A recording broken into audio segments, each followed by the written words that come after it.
მიამბე აფხაზეთზე, ჩვენი სტუმარია მსახიობი მარინა კახიანი.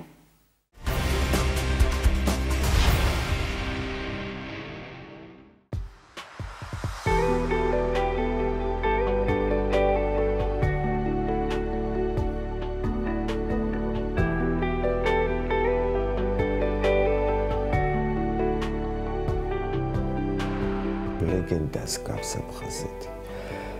ჩემთვის აფხაზეთი იყო რეალურად უსაყვარლესი ადგილი.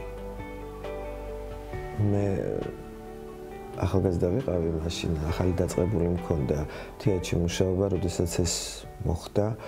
მაგრამ ძალიან ბევრი, გარდა იმისა, რომ ეს მართლაც მამა პაპისეულად გადმოდიოდა ჩვენში, ეს რაღაცა სიყვარული, განსაკუთრებული, ასე ვთქვათ, სისხლში ქონდა გამჯდარი უკვე აფხაზეთის მიმართ.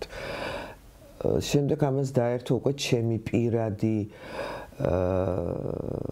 რაღაც სიყვარულიც, ასე ვთქვათ, რაღაც ფაქტები ჩემ ცხოვრებაში ძალიან მნიშვნელოვანი.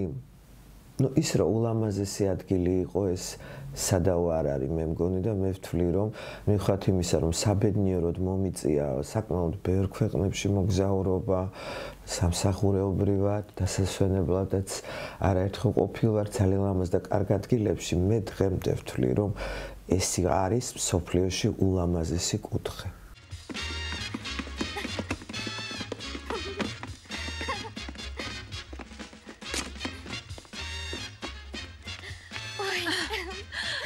პირველი კურსის სტუდენტი ვიყავი, როდესაც პირველად კინოში დამამტკიცეს როლზე.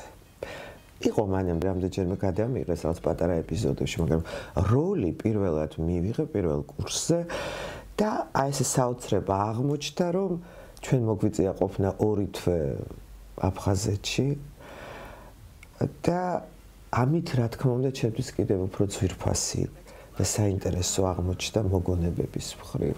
ეს იყო უმცროსი და ესეთი ფილმი და გარდა ამისა სხვათა შორის მოხდა საოცრება მე პირველად იქ გავიცანი, მაშინ არაფერი, უბრალოდ გავიცანი ადამიანი, რომელიც შემდგომში ჩემი მეუღლე გახდა.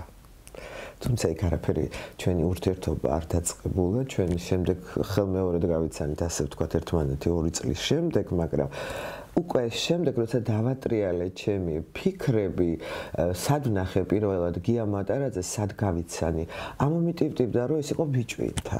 ჩემო მეგობარმა ბიჭვინთაში ქუჩაში გამაცნო ის. ეს რომ წარმოიდგინეთ რამდენს ნიშნავს უკვე.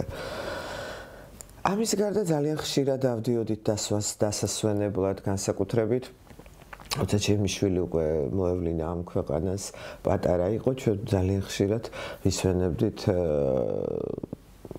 უკაცრავად რუსულად ვიტყვი ეს ეძახდნენ, მაშინ დომ ტვორჩესტვას ბიჭვინთაში იყო საოცარი, ასე ვთქვათ, კუნძული ხელოვნების მუშაკთათვის, სადაც აი იმ ძველ საბჭოთა კავშირის დროს თითქოს ჩვენ რაღაც სხვა სამყაროში გადავდიოდით. არ იყო ეს ჩვეულებრივი საბჭოთა სანატორიუმი, რაღაც უფრო მეტი იყო, იცით? და ჩვენ ეგ ძალიან ისეთი ურთიერთობები ქონდა სხვა ქვეყნების მაშინ არ ითვლებოდა საბჭოთა კავშირი იყო ერთი დიდი, ასე ვთქვათ, ქვეყანა, მაგრამ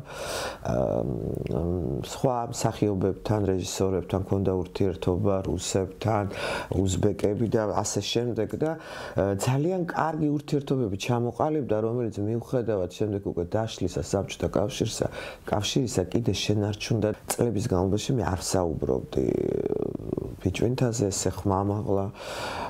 ესევე განმეორდა შემდეგ ჩემი მეუღლე რო გარდაიცვალა, ძალიან ბევრი წლები ჩემი მეუღლეზე მე არ ვლაპარაკობდი, ეთყობა ეს რაღაც ჩემი სისუსტეა, რომ დიდხანს არ შემიძლია ხოლმე რასაც ვკარგავ იმაზე საუბარი. დღეს უკვე მე ჩემთვისაც რაღაც საოცრება მოხდა, იცი ძალიან ხშირად რაღაც ფაქტებს რო ვიხსენებ ჩემი წარსულიდან, მე ვამბობ ხოლმე აფხაზეთის დაკარგვამდე და აფხაზეთის დაკარგვის შემდეგ და დღემდე ესე მომყვება. ყველაფერზე უფრო რა თქმა უნდა მტკივნეული ის არის და ამას ჩვენ ვერსად ვერ გავექცევით, რა თქმა უნდა მიიწა სილამაზე ეს ყველაფერი მაგრამ იქ დაიღუპა ძალიან ბევრი ადამიანი, ძალიან ბევრი ქართველი და არაქართველიც, ძალიან ახალგაზრდები, რომლებსაც წინ ქონდა ცხოვრება, რომლებსაც შეეძლოთ უამრავი რამის გაკეთება და არ ვიცი ჩვენ იქიდან ვინ რას გააკეთებდა. თავიანთვის თუ ისევ და ისევ ჩვენი სამშობლოსთვის. სამწუხაროდ მე ვერ მოვასწარე აფხაზეთში გასტროლები, ეს გადაღებები იყო მხოლოდ და დასვენება. იმიტომ მე ახალი მოსული ვიყავ ფაქტიურად თეატრში რაღაცა 2-3 წლის ვფიქრობ, ასე მახსოვს რომ უკვე ჩვენ დავკარგეთ აფხაზეთი. აქ ძალიან ცოტა ფოტოა, ჩემთვის ძალიან ძვირფასი მხოლოდ და ერთი ფოტოა ჩემი შვილის, რომელიც ძალიან პატარაა. ამ ფოტოზე ზღვაზეა. ეს არის ბიჭვინთაში გადაღებული. სამწუხაროდ ძალიან ბევრი ცუდი ფაქტი მოხდა. ორივე მხრიდან, რა თქმა უნდა, ომში ეს გარდუვალია.